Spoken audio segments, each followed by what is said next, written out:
In this video, we'll talk about Polygon Matic, and I'll give you two price predictions, the long-term one, the short-term one. I'll give you one for longs and one for shorts, basically. And we're looking at a few levels, the 29138 level, where we have $211,000 worth of shorts, and the 27333 level with $117,000 worth of shorts.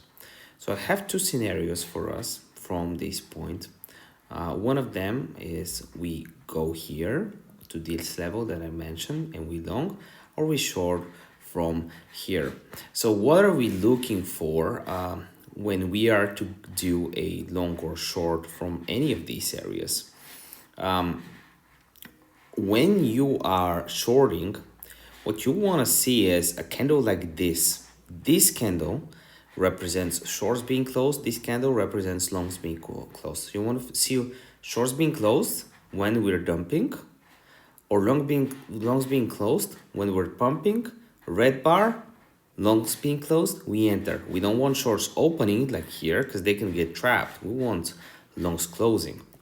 So this is basically how I'm planning to trade this. Obviously, this video is no financial advice.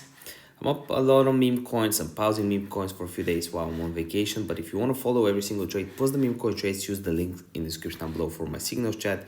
I'll also include links to my course. And if you can also grab 8 grand from BingX. Right now, we've had some really good results.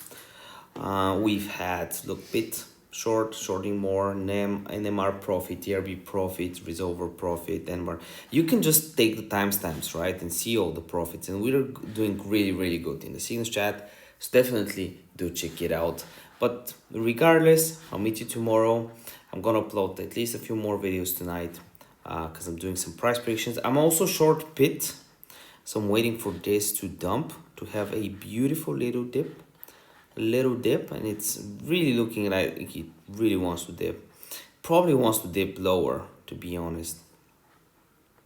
But that will be an easy trade for me. That will do on my heart. See you next video.